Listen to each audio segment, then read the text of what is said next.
ॐ भद्रं कर्णेभिः शृणुयामदेवाः भद्रं पश्येमाक्षभिर्यजत्राः स्थिरैरङ्गैस्तुष्ट्वागुंसस्तनूभिः व्यसेम देवहितं यदायुः स्वस्ति न इन्द्रो वृद्धश्रवाः स्वस्ति न पूषा विश्ववेदाः स्वस्ति नस्तार्क्ष्यो अरिष्टनेमिः स्वस्ति नो बृहस्पतिर्दधातु। ॐ शान्ति शान्ति शान्ति। ॐ भद्रं नो अपि वातयमनः। ॐ शान्ति शान्ति शान्तिः।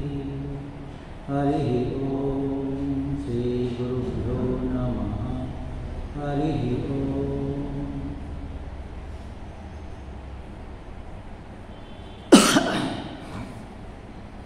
ये जो शांति मंत्र है ना उसको कंठस्थ कर लेना चाहिए। इसको हम समझेंगे तो तब आपको पता चलेगा कि इसको क्यों कंठस्थ करना है। जो सुबह शाम को जो क्लास चलता है ना भक्ति के बारे में, तो जब हमारा बल हमारा सामर्थ्य कम पड़ जाता है तब हम परमात्मा से प्रार्थना करते हैं कि हे भगवान आप हमें सहायता करो जिससे हम अपने विषय और अपनी वासना का त्याग कर सके, उसके ऊपर विजय प्राप्त कर सके। तो वह प्रार्थना कैसी होनी चाहिए ये बताया है इस शांति मंत्र में। हे भगवान हमारी कर्णेंद्रियों को इतना प्रबल इतना समर्थ बनाओ कि हमें हर शब्द में आपका गुणगान नजर आए। हमारी दृष्टि को इसकी सामर्थ्यवान बनाओ कि नाम रूप को छोड़कर अंदर छिपा हुआ अस्थिभाति हमें दिख जाए। तो इसलिए ये शांति मंत्र बहुत सुंदर है, याद कर लेने जैसा है, करना चाहिए।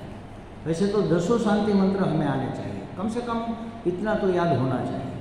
लेकिन इसको तो जरूर कर लेना आप, क्योंकि ये तो बहुत समय तक चलेगा उपनिषद, तो आपके काम में भी आएगा और बहुत अच्छी प्रार्थना है।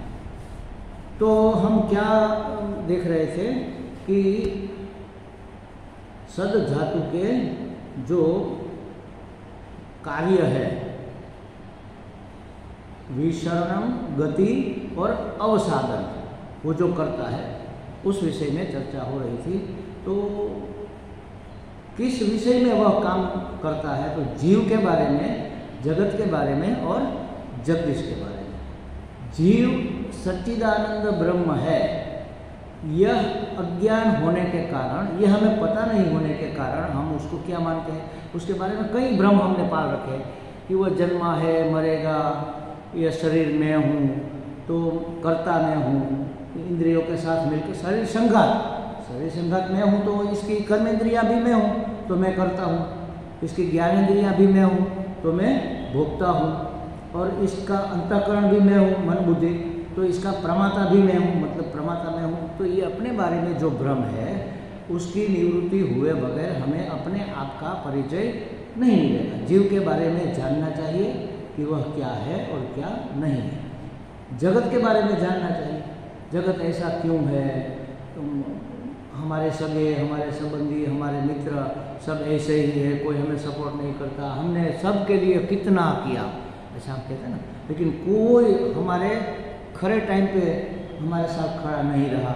जगत तो ऐसा स्वार्थी है, जगत ऐसा ईर्ष्यालु है, किसी को आगे बढ़ते हुए देख नहीं सकता, जगत ऐसा है, जगत वैसा है। ये सब हमारी मात्र मान्यता है, किसी को कुछ नहीं पड़ी है बापा हमारे बारे में। हम खुद अपने से मुक्त नहीं हो पा रहे हैं, दूसरों को क्या बांधेंगे, लेकिन हमारी ये मान्यता हो गई है। और देखो कोई चीज़ क्या होता है, हमारे गुरुजी कहते हैं कि बार बार कोई चीज़ कर कर कर कर करो तो वो नक्कर हो जाती है। तो हमने सोचा कि लोग हमारी ईर्ष्या करते हैं, हमारी प्रगति से जल रहे हैं, खुश नहीं है, बार बार यही सोचा तो लोग जलने लग जाएंगे। अपने आप वहाँ इफेक्ट होगी सामने, आपके वाइब्रेशन उसको असर, उसको प्रेरित करेंगे कि इसकी ईर्ष्या करो। उसको पता भी नहीं है कि मुझे अंदर से प्रेरणा कैसे मिल रही है, लेकिन उसको ईर्ष्या होने लग जाएगी। वो आपके आड़े आने लग जाएगा, आपका विक्षेप करने लग जाएगा। किसने इसको सामर्थ्य प्रदान किया? हम ही ने। हमारी समर्थता से ही वह सामर्थ्यवान बना है। देखो, इसलिए ज़्यादातर जो संत पुरुष होते हैं, सज्जन पुरुष होते हैं, उसको तो कुछ करना नहीं पड़ता। लोग अपने आप उसके बारे में अच्छा ही सोचते हैं, क्योंकि उसके विचार ये जो करेंगे वही हो जाएगा। तो हमारे यहाँ कहते हैं ना कि पॉजिटिव थिंकिंग होना चाहिए। इसका कारण यही है कि जो सही है, पॉजिटिव का मतलब मैं तो ये भी नहीं मानता कि पॉजिटिव थिंकिंग करो या नेगेटिव थिंकिंग करो। Not negative nor positive, proper thinking करो ना, कि वास्तविकता क्या है, परमार्थ सत्ता क्या है, जगत जिसको हम मान रहे हैं वो है क्या, ईश्वर की योजना। सच्चिदानंद परमात्मा ने एक वेश धारण किया जिसको हमने जीव कहा। सच्चिदानंद परमात्मा ने इस जीव के कर्मों का फल देने के लिए, उसकी वासना की पूर्ति के लिए और उसके ऋणानुबंध को उर्ण करने के लिए ये जगत रचा, योजना बनाई। तो परमात्मा का रूप धारण करना जीव हो गया, परमात्मा की योजना जगत हो गई। और उस योजना को चलाने के लिए कोई एक गुप्त शक्ति चाहिए, कोई सामर्थ्य चाहिए, कोई नियंता चाहिए, उसका नाम है जगदीश्वर। तो जीव क्या है? परमात्मा ने, सच्चिदानंद परमात्मा ने लिया हुआ वेश। जगत क्या है?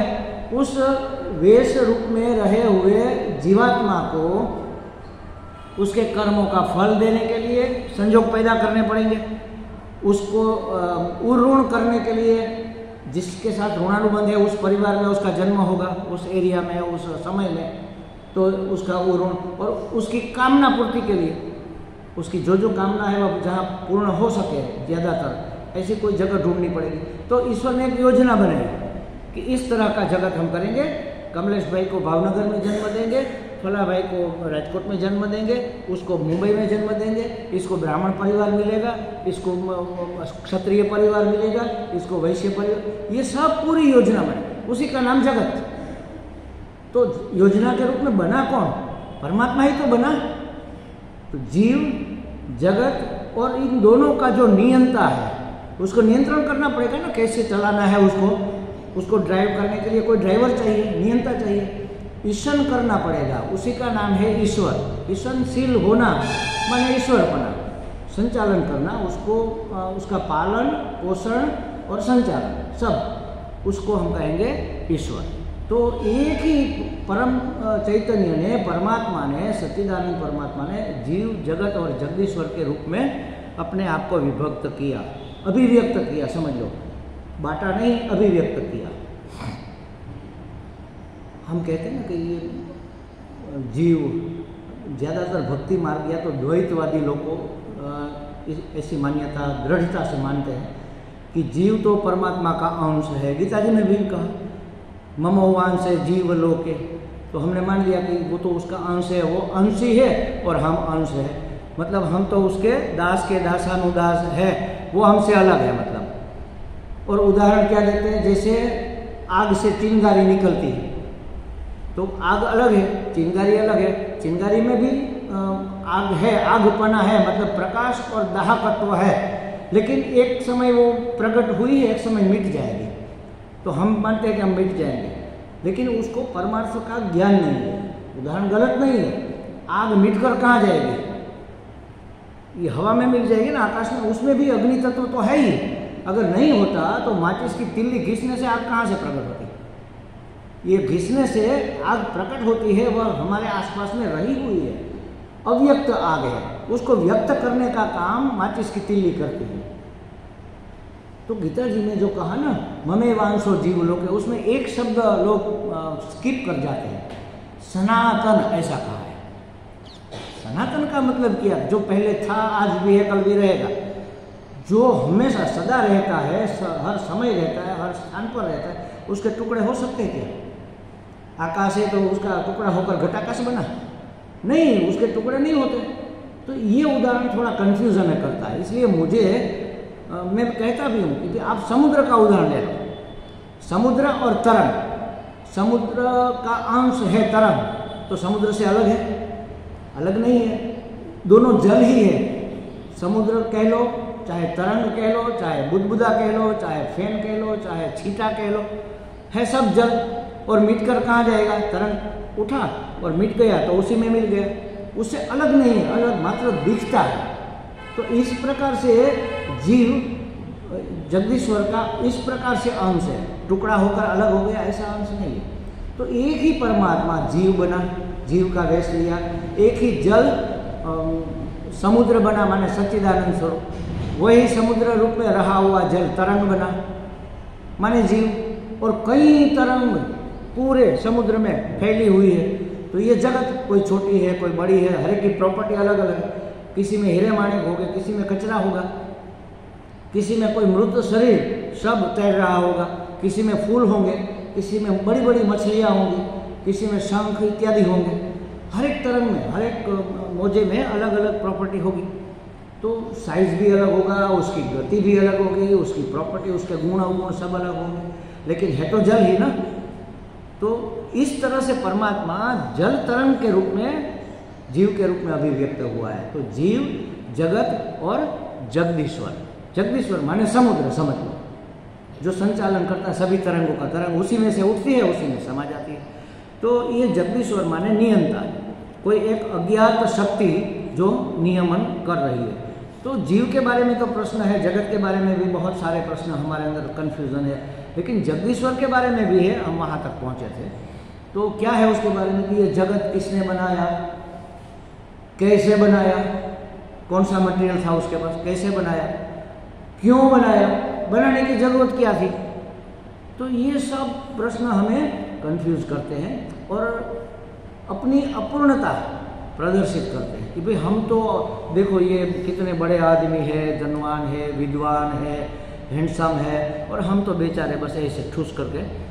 हमारे गुरुजी कहते हैं मनुष्य एकमात्र ऐसा है जो दूसरों को देखकर दुखी होता है कि अरे ये कितने बड़े आदमी, हम तो कुछ नहीं है। कोई भैंस या किसी गाय को कभी किसी की ईर्ष्या हुई कि उस गाय के, उस भैंस के सिंग बहुत बड़े हैं, मैं भी बड़ा करूँगी, तो उसके सिंग एकदम शार्प है तो मैं भी तेल वेल लगवा के ब्यूटी पार्लर में जाके थोड़ा वो करूँगा, नहीं होती। एकमात्र मनुष्य ऐसा है कि जो दूसरों को देख कर पीड़ित होता है, अपनी पीड़ा से नहीं, दूसरे को सुखी देखकर दुखी होता है। तो ये तो बिल्कुल बेवकूफ़ी ही हुई ना।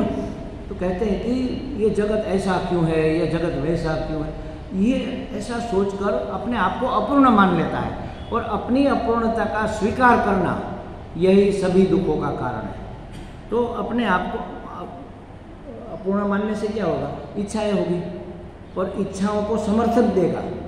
तकलीफ बस यहाँ है, देखो समर्थन देना यहाँ तकलीफ है कि भाई मुझे धनवान होने की इच्छा हुई है, नहीं होना ही चाहिए ना, तो समर्थन दिया। गुस्सा तो नहीं करना चाहिए, लेकिन बच्चों के ऊपर आपने गुस्सा, हाँ इतना तो करना चाहिए वरना वो बच्चे बिगड़ जाते हैं, हम उसको समर्थन देते हैं। जो भी हमारी वीकनेस है, जो भी हमारी मान्यताएं हैं, जो भी हमारे भ्रम है, उसको हम समर्थन देते हैं। जब तक उसको समर्थन मिलेगा ये भ्रम मिटेंगे नहीं, और सत्य वस्तु का हमें कभी पता चलेगा नहीं। सुख तो नहीं मिलता, सुख हम गुजराती में ऐसा हम कहते थे, सुख तो नहीं મળતું, सुखનું સરનામું ही नहीं મળતું। सुख तो नहीं मिला, लेकिन कहाँ मिलेगा उसका पता भी नहीं चलता। क्यों? हमारी भ्रमात्मक मान्यता को हम समर्थन दे रहे हैं। तो सबसे बड़ी साधना क्या हुई? बहुत अच्छी साधना है ये, और कुछ मत करो। हमारी जो मान्यता है, हमारे अंदर जो इच्छा प्रकट होती है, उसको समर्थन मत दो, बस होगा हो जाएगा कोई बात नहीं, लेकिन उसको जस्टिफाई मत करो। गुस्सा नहीं करना चाहिए, लेकिन मेरे से हो गया तो अपने आप को समझाओ मत कि नहीं इतना तो चलता है, इतना तो करना पड़ता है। समर्थन मत दो कि नहीं मुझे क्रोध करना बिल्कुल अच्छा नहीं लगता, मुझे करना ही नहीं है, ये मुझसे गलती हो गई। बाहर चाहे ना कहो, लेकिन अंदर अपने आप को बताओ कि ये गलती हो गई, ये नहीं होना चाहिए। तो आपने क्रोध को समर्थन नहीं दिया। अब समझो कि किसी को समर्थन एक बार नहीं दिया, 2 बार नहीं दिया, 3 बार, आप यहाँ पास में कहीं रहते हैं समझ लो, और हम घूमने निकले थोड़ा वॉकिंग करने के लिए, और देखा कि कमलेश भाई बैठे हैं झूले पर बाहर बरामदे में। तो हरिओम कमलेश भाई कैसे हो? हाँ हरिओम। वो पेपर पढ़ रहे हैं। हम गए उसके पास, आराम हो गया, ठीक से भोजन कर लिया, हाँ, हमारे सामने भी नहीं देते, वो पेपर पढ़ रहे हैं, हमारे से कोई बात नहीं करते, जैसे हमारी उपेक्षा हो रही है, हमें समर्थन नहीं मिल रहा है। तो हमने सोचा चलो कोई टेंशन में होंगे, हम कोई गलत समय पर आ गए हैं, दूसरी बार कभी मिलेंगे। फिर 4-5 दिन के बाद वहीं से गुजरना हुआ, और वो बरामदे में थे लेकिन अपना स्कूटर साफ कर रहे थे, तो हमने हरिओम किया, पहुंच गए। तो वो तो करते रहे, हाँ करते रहे, हमारी बातों का कोई जवाब खास नहीं दिया। तो हमने सोचा कि चलो इसको कोई इच्छा नहीं है, हम आए, इसको शायद पसंद नहीं हुआ, तो हम चलो महाराज हम चलते, हाँ जाओ, पानी का भी नहीं पूछा और हम निकल गए। अब तीसरी बार हम वहाँ जाएंगे क्या? देखा कि बिल्कुल ऐसे ही बैठे हैं, कोई काम काज नहीं कर रहे, बस झूले पर झूला झूल रहे, और हम वहाँ से जा रहे हैं, हमने देखा तो हम नज़रें फेर लेंगे, गलती से भी उससे नज़र न मिल जाए, हम चले जाएंगे। अगर हमें समर्थन नहीं मिलता तो हम वहाँ नहीं जाते। बस यही हमारे गुण और दुर्गुणों का नियम है। अगर गुण को समर्थन नहीं मिला तो वो नहीं आएंगे, और दुर्गुणों को समर्थन मिल गया तो वो जाएंगे नहीं।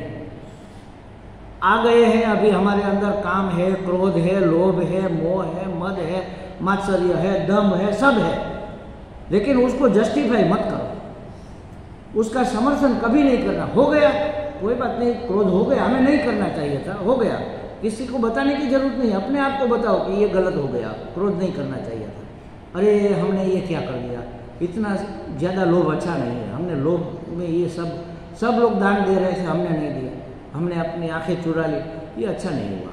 बस अरे बहुत देने वाले हैं, सब देकर वो सब सदुपयोग कोई नहीं करता, सब दुरुपयोग करते हैं। ऐसा करके हम अपने लोभ को प्रोत्साहित करते हैं, उसको समर्थन देते हैं, उसको जस्टिफाई करते हैं, वो कभी नहीं जाएगा।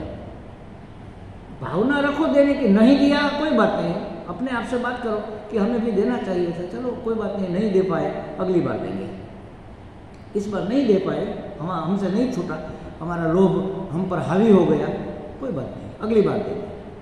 अपने आप से बात करो, बस दूसरे से करने की, ये बहुत बड़ी साधना है महाराज। अपने गुणों का अपनयन, उसका निकालना, और सद्गुणों का आधान, जो सद्गुण है उसको बुलाओ। जैसे समझो कि हमारे से सब लोग बस आरती हुई और अंदर डाल रहे थे पैसे हमारे एक मित्र थे, लोग तो ये तो कॉलेजियन थे, मतलब ये थोड़े ऐसे ही होते हैं ना, उसका कोई ऐसा इरादा नहीं चोरी वोरी करने का या तो सत्यनारायण की कथा में हम सब गए, हमारे मित्र के घर में थी, बहुत सारे लोग थे, तो आरती घूमने निकली, सब लोग उसमें सिक्का डालते हैं ना, ₹1 ₹2 डालते, तो वो क्या करते थे, नीचे ऐसे हाथ रखते थे, ऐसे करे, वो थाली में टकराएगा, ऊपर वाला हाथ ऐसे करते, वहाँ सिक्का उछलेगा भी, तो जो थाली वाला उसको लगेगा सिक्का डाला, कुछ डाला वाला नहीं। एक तो लोभ हुआ, ऊपर से दंभ हुआ, कपट हुआ, तो ये प्रोत्साहन हो गया ना, ये नहीं करना चाहिए। गुणों का आधान करना चाहिए। जैसे थाली निकली, हमने ₹10 डाले, बाकी सबने 1-1 2-2 डाले, हमारे पास नहीं थे, चलो कोई बात नहीं 10 डाल देते, फिर अंदर अफसोस होता है कि 10 तो नहीं डालना चाहिए थे, 1-2 ठीक है। अब लोग ऐसा कर सकते हैं, 10 डालो और 5 वापस ले लो, तो दान हो गया।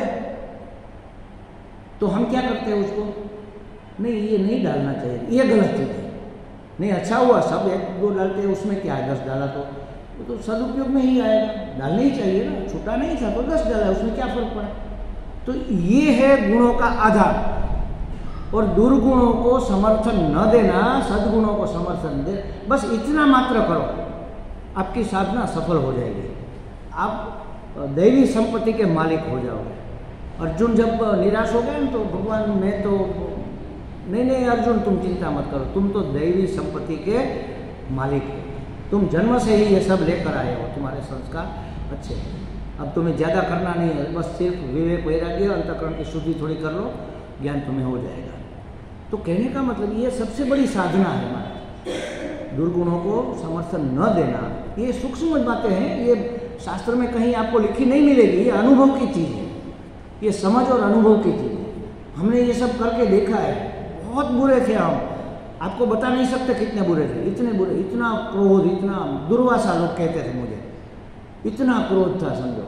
और जहाँ क्रोध है उसका मतलब यही है कि उसकी माँ होगी वहाँ पर, तो कामना उसकी माँ है, और उसके बच्चे भी होंगे, लोभ मोह भी होगा।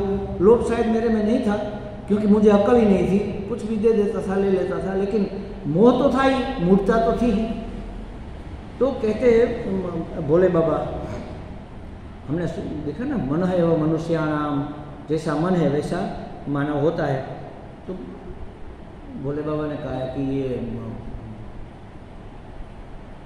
इस देह को मैं मानना सबसे बड़ा यह पाप है, सब पाप इसके पुत्र है, ये सब पापों का बाप है। ये सब क्यों हो जाता है कि इसको हमने मैं माना है, तो इसकी सलामती के लिए लोभ हो जाता है, इसके भोग के लिए कामना हो जाती है, इसको बचाए रखने के लिए या हमारी कामना के बीच में कोई आए तो क्रोध हो जाता है। तो जो भी होता है होने दो, उसका समर्थन मत करो। बस इतना मात्र करने से बहुत बड़ी साधना। आप ज़्यादा नहीं, सिर्फ 3 महीना करके देख लो, फिर मुझे बताना कि जीवन में क्या परिवर्तन हुआ। महाराज, इतनी शांति, इतना संतोष, इतनी प्रसन्नता लगेगी आपको। लाखों खर्च करने से भी जो शांति नहीं मिलेगी वो इतना मात्र करने से आपको मिल जाएगी। सिर्फ अपने दुर्गुणों को समर्थन देना बंद करो। अब 90 दिन के बाद आप देखो कि कोई भी चीज़ कम से कम 3 महीने करनी चाहिए, तब उसका परिणाम दिखने में आता है। जैसे आयुर्वेद की दवा होती है ना, ये ऐसी ही है, साधना चीज़ ऐसी है। आप 3 महीना करके देखो, आपको रिजल्ट दिखेगा, परिणाम दिखेगा आपको। वैसे तो 12 साल हमारे शास्त्र में क्या कि साधना 12 साल करनी चाहिए। 12 साल इसलिए कि 7वें साल में पूरा का पूरा हमारा बॉडी सेल सब चेंज हो जाता है। तो 6 साल में चेंज हुआ, 7वें साल में फिर 13वें साल में आपकी सब साधना परिपक्व हो जाएगी। लेकिन 3 महीने में इसका असर दिखना शुरू हो जाएगा। आपको अनंत शांति लगेगी अंदर, मन के अंदर कोई खलबली नहीं, एकदम प्रसन्न, और आपके काम सब अच्छे से होने लगेंगे, एकाग्रता बढ़ेगी। ये जो सब ध्यान कराते हैं, सब जाकर कहते कि हमें बहुत मज़ा आया, हमें बहुत अब हमारी हमारे काम में मन लग रहा है, अब हमें उचाट नहीं हो रहा है। कारण क्या है? कारण यही है कि मन को शांत किया। लेकिन ये टेम्पररी शांति है, फिर थोड़े दिनों में वही के वही हो जाएंगे। लेकिन ये साधना करने से परमानेंट रिजल्ट मिलेगा, तो ये करनी चाहिए। तो कहते हैं कि हम अपने अज्ञान की जो पैदा से हमारी मान्यता है उसको समर्थन प्रदान करते हैं। तो इच्छा पूर्ति, अगर समर्थन नहीं देंगे तो इच्छा पूर्ति नहीं होगी, तो इच्छा पूर्ति करने की जरूरत नहीं होगी। इच्छा पूर्ति नहीं होगी माने जरूरत नहीं होगी। अगर आपके प्रारब्ध में कोई चीज़, कोई सुख, कोई परिस्थिति लिखी है तो आएगा, आपको उसके लिए कोई प्रयत्न करने की जरूरत नहीं होगी।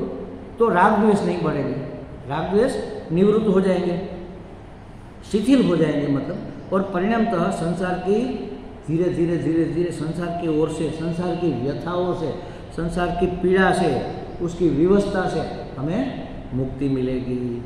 तो अवसाधने पूर्णता से हमें अनुभव होगा, पूर्णता की प्राप्ति का अनुभव होगा कि भाई हमारे में कुछ कम नहीं है, जो है काफ़ी है, बस इससे ज़्यादा की ज़रूरत नहीं है। थोड़ा है, थोड़े की ज़रूरत है, ऐसा नहीं होगा। जो है मोर देन सफिशिएंट, पर्याप्त है, पर्याप्त से भी ज़्यादा है जितना मिला। सुखी होने के लिए अब हमें और ज़्यादा कुछ चाहिए ही नहीं। और क्या, मैं अकेला, मेरा होना मात्र पर्याप्त है सुखी होने के लिए। मेरा होना मात्र पर्याप्त, मेरे पास क्या है ये महत्व नहीं रखता। अगर समझ में आ गई बात, अगर ज्ञान की प्राप्ति हो गई, अपने आप को पहचान लिया, ईश्वर जगत जीव को जान लिया, तो मेरा होना मात्र मेरे सुखी, मेरे आनंदित, मेरे संतुष्ट रहने के लिए काफ़ी है। और कोई चीज़ की हमें ज़रूरत नहीं है। सत मात्र आनंद स्वरूप है। सत है वही तो चित है, वही तो आनंद है ना। सत माने होना, मेरा होना ही आनंद है। लेकिन हम होना भूल जाते हैं, मेरे पास क्या है, जो अनात्मा है उसके पीछे भागते रहते हैं। तो कभी हम संतुष्ट, कभी हम स्थिर नहीं हो सकते। स्थिर होना माने स्व में स्थिर होना, उसको कहेंगे स्वस्थ। हम स्वस्थ नहीं हो सकते, और स्वस्थ नहीं होते तो कैसे होते हैं? अस्वस्थ। अस्वस्थ का मतलब बीमार। हमें रोग लगा हुआ है, कौन सा? ये भव रोग। बाकी चाहे कोई भी रोग आप मिटा दो, जब तक भव रोग नहीं मिटेगा तब तक आप स्वस्थ, तंदुरुस्त, प्रसन्न, संतुष्ट नहीं हो सकते। और उसका उत्तम उपाय यहाँ बताया कि भाई आप अपने दुर्गुणों का समर्थन न करो। ऐसा करने से इच्छा पूर्ति में जो राग द्वेष पैदा होते हैं वो बंद हो जाएगा, और व्यथाओं से मुक्ति मिल जाएगी। अगर पूर्णता नहीं भी मिली है, समझो सिर्फ निश्चय कर ले कि मैं पूर्ण हूँ, तो भी गलत सलत कामनाएं नहीं उठेंगी। मैं अपूर्ण हूँ तभी तो कामना उठती है ना। निश्चय मात्र कर लिया माने अपरोक्ष अनुभूति नहीं हुई, परोक्ष ज्ञान हुआ। अभी हमें परोक्ष ज्ञान तो सबको हो गया है, लेकिन निश्चय नहीं हुआ, बस यही कमी है। श्रवण का मतलब क्या है? हमें अभी भी सुनने की जरूरत क्यों है? बार बार सत्संग करने की जरूरत क्या है?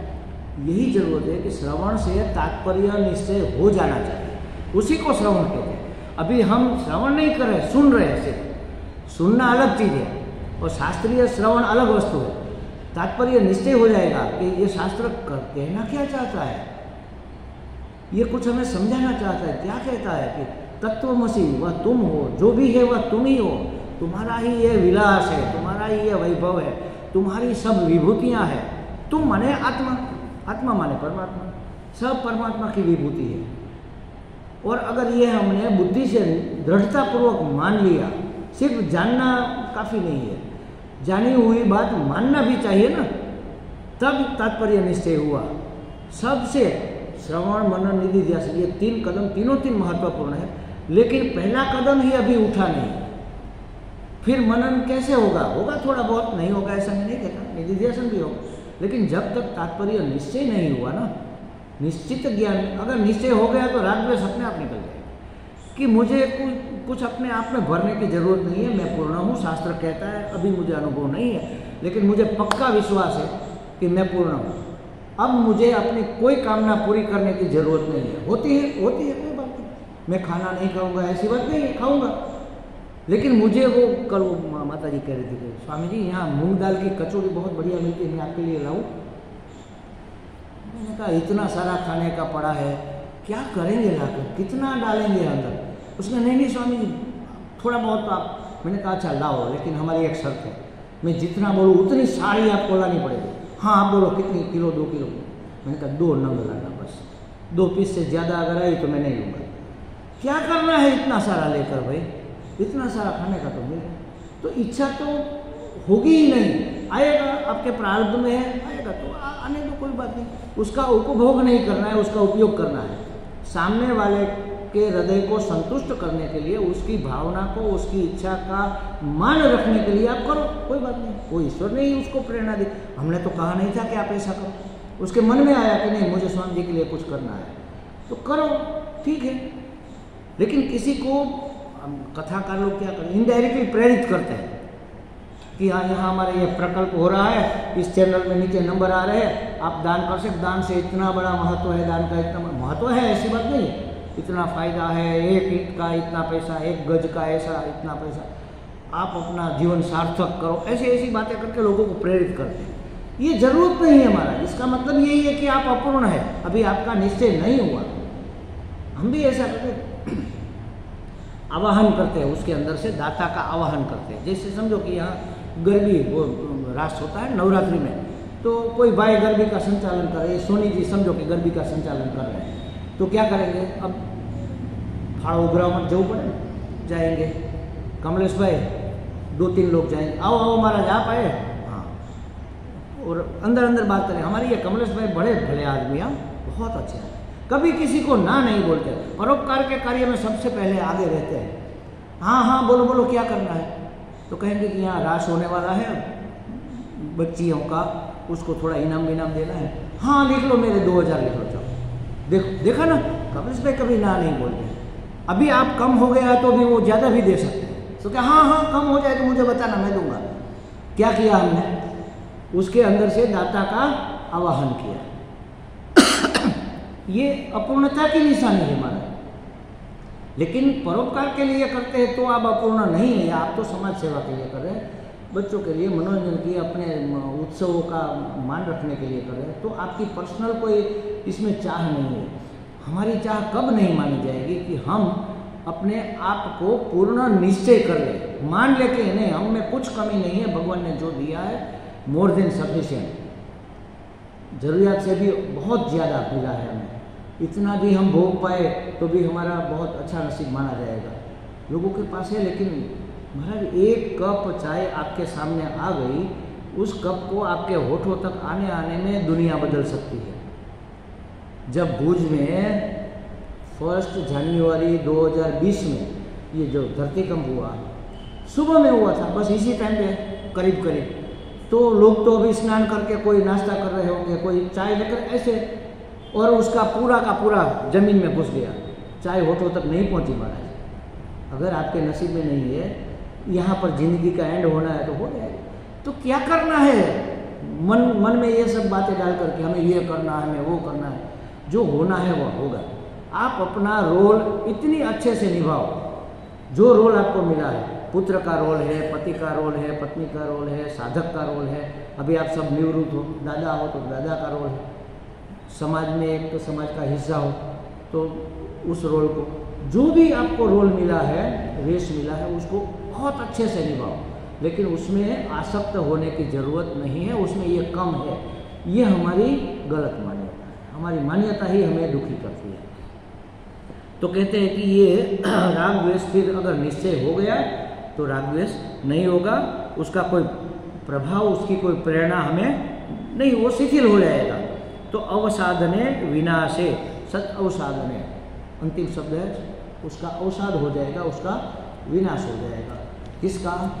भ्रमात्मक मान्यता का। हमारा विनाश नहीं होगा, किसी वस्तु का, पदार्थ का विनाश हो, ऐसी बात नहीं है। हमारी मान्यता निकल जाएगी कि मैं अधूरा हूँ, ये आएगा तो वो मुझे पूरा करेगा। एक लड़का युवान है, अपने आप को अधूरा और दुखी मानता है, फिर क्या सोचता है कि चलो मैं अच्छी लड़की से शादी कर लूँ, परिवार बसा लूँ तो मैं सुखी हो जाऊँ। वो लड़की भी यही मानती है कि मैं आधी अधूरी हूँ, किसी से शादी कर लूँ तो पूरी, 2 अधूरे मिलेंगे तो अधूरा डबल हो जाएगी कि नहीं, मिटेगी कैसे? 2 बेवकूफ़ इकट्ठे हो जाएंगे तो बुद्धिमान हो जाएंगे क्या? बेवकूफ़ी डबल हो जाएगी ना। तो जो अपने आप को अपूर्ण मानता है, अपने आप को दुखी मानता है, तो दूसरे दुखी को मिलकर सुखी कैसे होगा? दुख डबल हो जाएगा ना।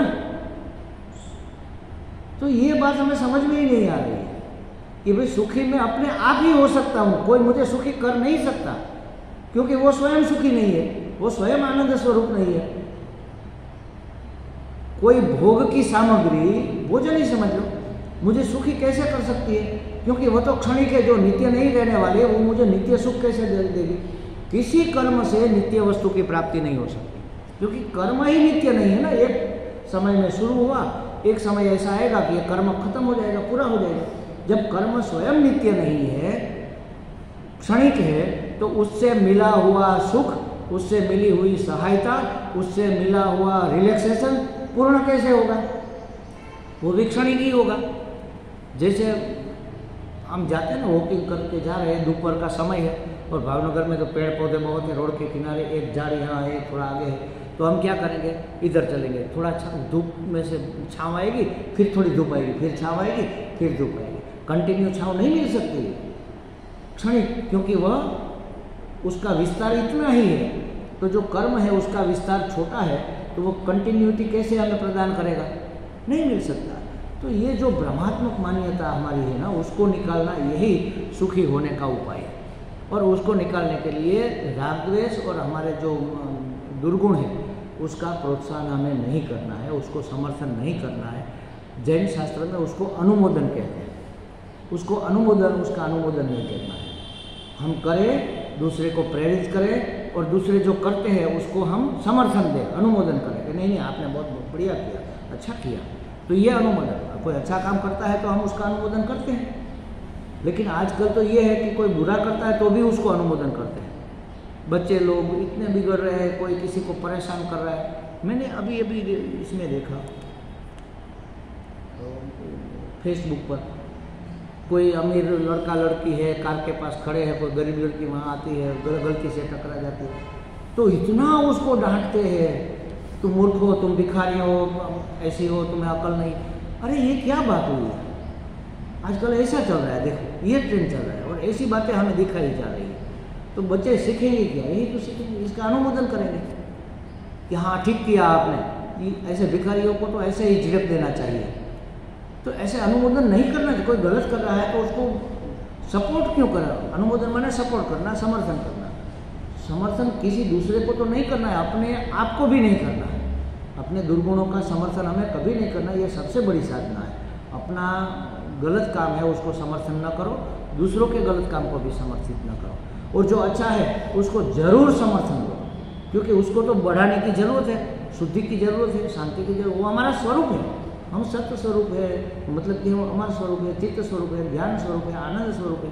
आनंद माने सुख स्वरूप है। तो सुख की ही ये सब शाखाएँ हैं, आराम, निरात, किसी को सहायता करना, किसी की मदद करना, किसी की सेवा करना, ये सुख प्राप्ति के सब साधन हैं।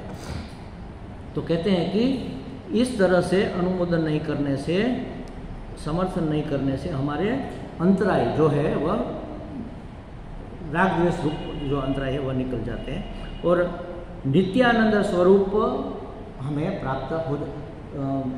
गति एक शब्द आया था ना, विशरणम गति अवसाधन है। गति माने हमें ले जाता है। उपनिषद हमें कहाँ ले जाता है? अपने नित्य आनंद स्वरूप तक हमें ले जाता है। तो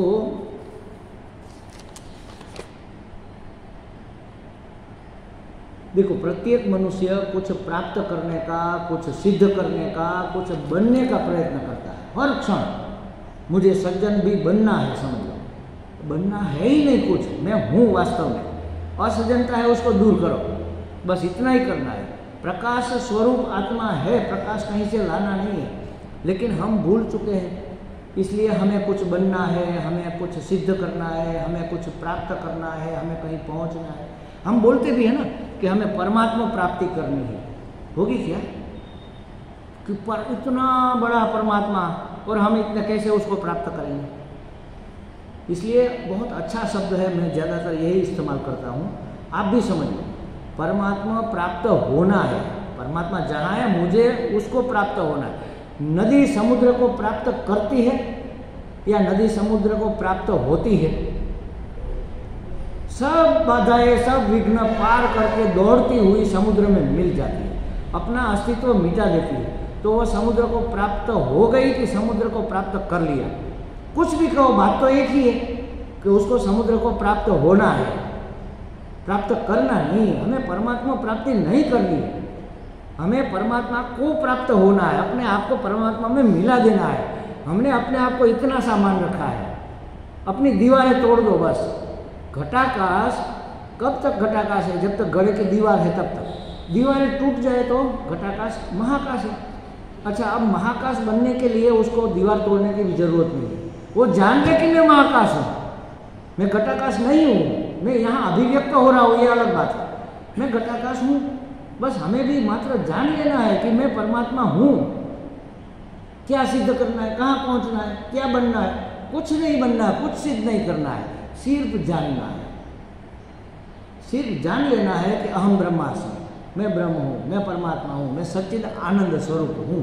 बस इतना जान लेने मात्र से हो जाता है, कहीं पहुँचना नहीं है। दौड़ दौड़ कर भागे जा रहे, इधर से उधर, उधर से इधर, कहाँ जा रहे पता नहीं कहाँ जा रहे। इसको भी पता, हमें पता कहाँ पर है? आज तक कहाँ पता था कि हमें क्या चाहिए? नहीं महाराज, मुझे तो पता है, मुझे तो सुख चाहिए, आनंद चाहिए। लेकिन कैसा आनंद चाहिए कभी सोचा ही नहीं। जो समय की मर्यादा में बंधा हुआ न हो, हर समय मिले, ऐसा आनंद चाहिए। कोई स्थान की मर्यादा में बद्ध न हो, उसकी परिचिनता, स्थान की परिचिनता में परिचिन्न न हो, हर जगह मिले, ऐसा आनंद चाहिए। हर वस्तु में से मिले, किसी वस्तुत्व में मर्यादित न हो, ऐसा सुख चाहिए। हर वस्तु में से मिले, हर परिस्थिति में मिले, और अनायास मिले, कोई प्रयत्न किए बगैर मिलता ही रहे, बस अंदर से। वो तो अंदर से ही आ सकता है। तो हमें चाहिए तो वही, और वह किसी परिचिन्न वस्तु से कैसे प्राप्त होगा? किसी परिचिन्न कर्म से कैसे प्राप्त होगा? जो स्वयं परिचिन्न है, स्वयं नश्वर है, क्षणिक है, वह अविनाशी कैसे देगा? हो ही नहीं सकता ना। मैं कटोरी लेकर जाऊं मानसरोवर के पास, तो जल तो उतना ही आएगा ना, घड़ा भर के थोड़ा ही आएगा। तो कर्म स्वयं नश्वर है, क्षणिक है, तो वह अविनाशी घड़ा भर के हमें सुख कैसे देगा?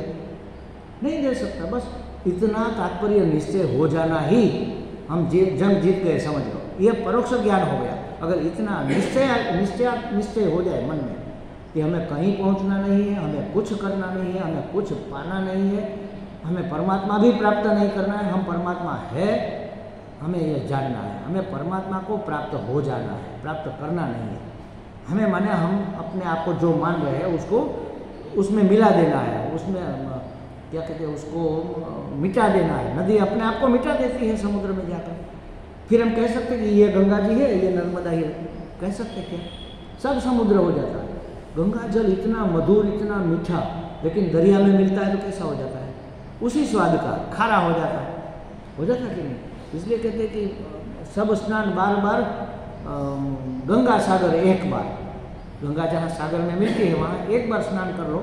सभी नदियों का, क्योंकि सभी नदियाँ उसी में आकर तो मिली है। समुद्र स्नान सबसे श्रेष्ठ इसलिए माना गया है। समुद्र में आप स्नान कर लो तो गंगा स्नान हो गया, जमुना स्नान हो गया, तापी कावेरी हो गया, ब्रह्मपुत्रा हो गया, नर्मदा हो गया, सब नदियों का स्नान, सब सरिताओं का, माताओं का, सबका स्नान हो गया। तो ये है समुद्र, सत चित आनंद समुद्र।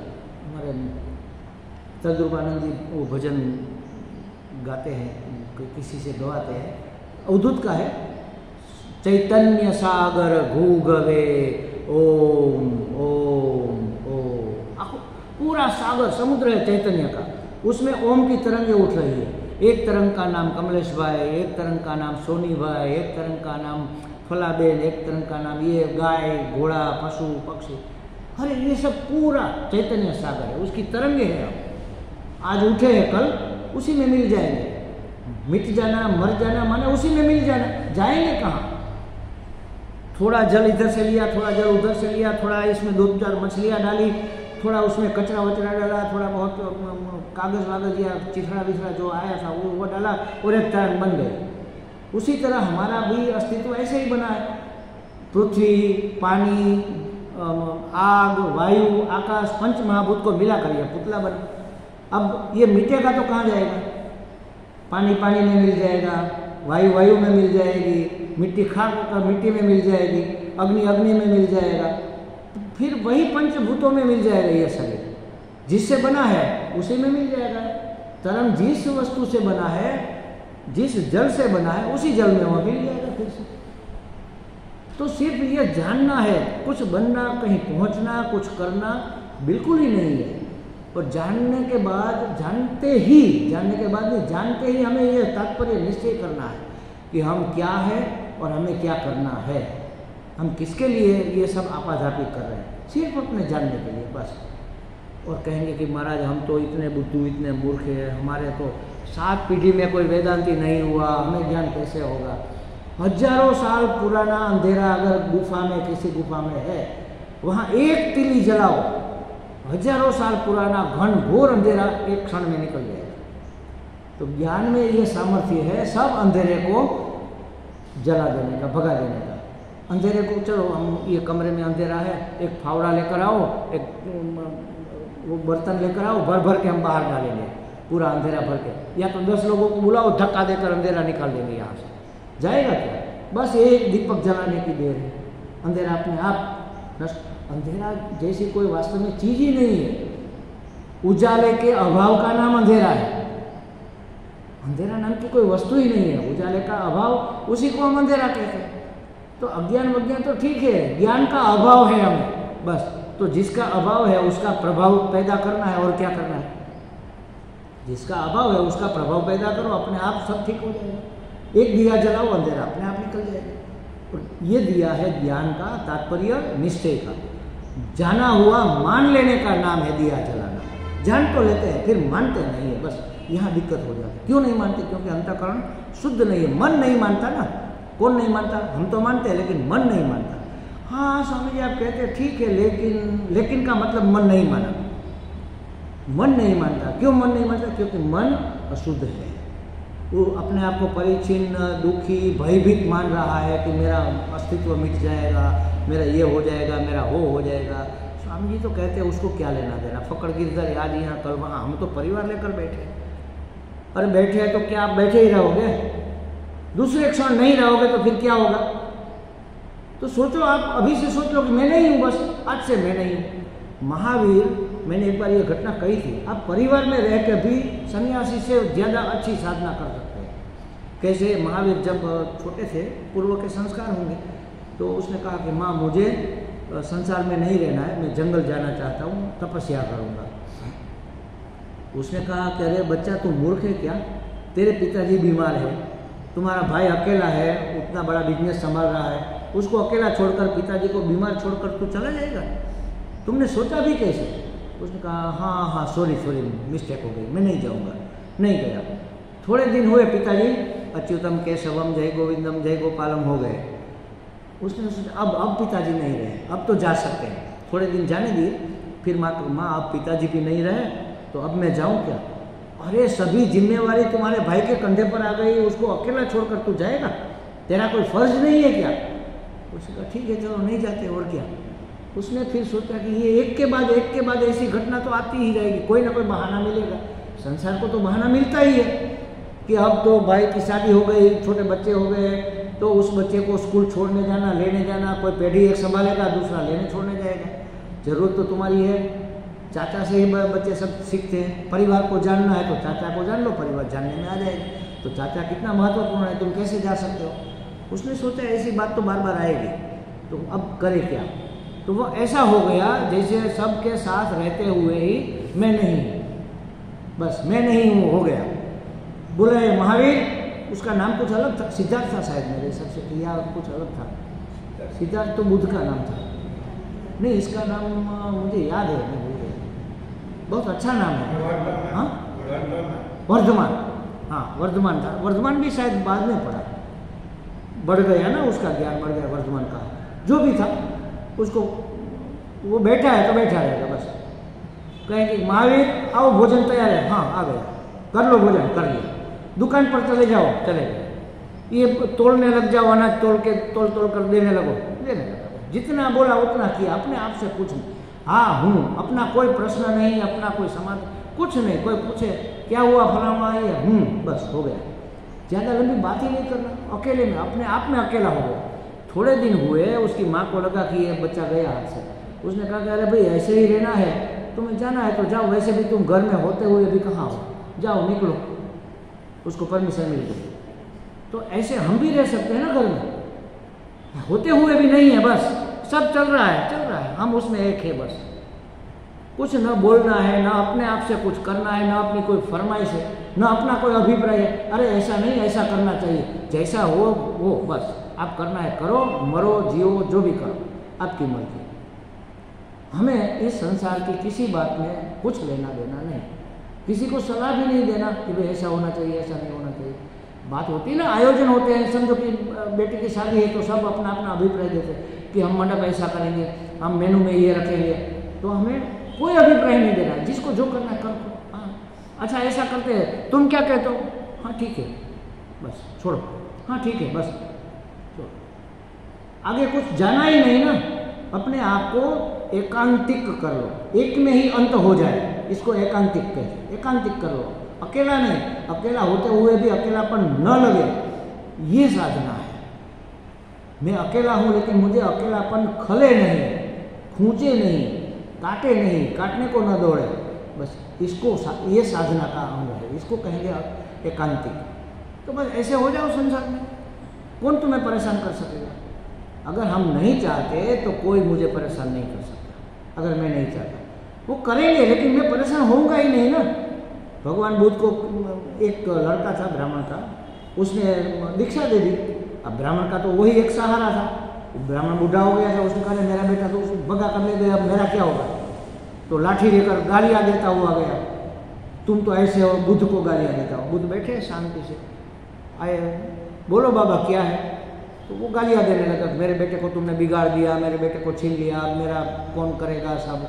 वो सुनते रहे। उसने कहा मैं तुम्हें कह रहा हूँ, सुनाई नहीं दे रहा? मैं तुम्हें ये गालियाँ तुम्हें दे रहा हूँ। महाराज मेरी बात सुनो, आप दे रहे हो लेकिन मैं ले नहीं रहा हूँ।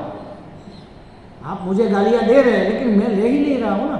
आप मुझे कोई वस्तु दे और मैं न ले तो कहाँ जाएगी वो? आप ही के पास रहेगी ना, तो वो गाली आपके पास रहेगी, मैंने नहीं लिया। बस ऐसे हो जाओ संसार में। जो भी संसार हमें दुखी करना चाहे, परेशान करना चाहे, करे, हमें नहीं होना है परेशान। उसको लगेगा कि मैंने विघ्न डाला, लेकिन हम विक्षिप्त होंगे ही नहीं ना, तो उसका वार खाली गया कि नहीं। आप एक पत्थर उठाकर किसी बड़ी शिला के ऊपर दे मारो जोर से, तो क्या होगा, चिंगारी निकलेगी ना। लेकिन घास का जो ढेर पड़ा है उसमें मारो, फेल हो जाएगा घाव। तो कोई कितना भी हमें परेशान करे लेकिन हम परेशान ही नहीं होंगे, उसका वार खाली निकम्मा हो जाएगा। तो ये साधना है हमारा, प्रोत्साहन देना नहीं है, किसी को प्रेरित करना नहीं, अपने आप में अकेले में बस मस्त रहना है।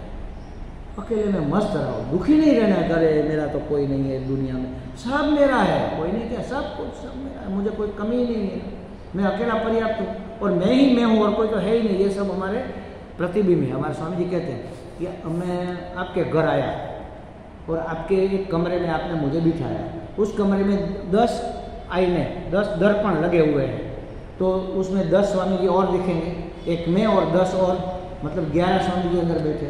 अब आपको चाय पिलानी है तो 11 कप चाय बनानी पड़ेगी कि नहीं, बनानी पड़ेगी। एक कप स्वामी जी को दे दो, सबके हाथ में एक एक कप आ जाएगा।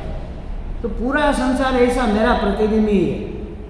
मैं अकेला खुश हो जाऊं, पूरा संसार खुश, मैं एक ही आनंदित हो जाऊं, ज्ञानी हो जाऊं, सब हमें लगेगा। देखो ज्ञानी उसको कहते हैं वो जो ये नहीं समझता कि मैं तो ज्ञानी हूं लेकिन तुम अज्ञानी हो, तो वह ज्ञानी नहीं है। तुम नींद में हो, तुम ख्वाब देख रहे हो, ये बात सही है, तुम्हारी नींद अभी उड़ी नहीं, नींद उड़ जाएगी तो पता चल जाएगा कि ये तो सब मिथ्या स्वप्न है, लेकिन तुम अभी नींद में, तुम्हें जगाने का वो प्रयत्न करेगा। वो ये नहीं कहेगा कि तुम अज्ञानी हो, तुम सोए हुए हो, जागो, अपने आप में जागो और देखो जगत क्या है, जीव क्या है, जगदीश्वर क्या है, उसको जानो, उसको समझो, अपनी पूर्णता को पहचानो और मुक्त हो जाओ। बस इतनी सी बात है मात्र। तो जीव, जगदीश और जगत के बारे में जब हम जान लेंगे, हमारे राग द्वेष निवृत्त हो जाएंगे, फिर कहीं पहुंचना नहीं है। गति कराता है लेकिन हमें कहाँ पहुंचाता है, अपने आप तक, हमें और कहीं नहीं पहुंचा, अपने आप तक तो पहुंचे हुए ही, मतलब कि हमें जगाता है।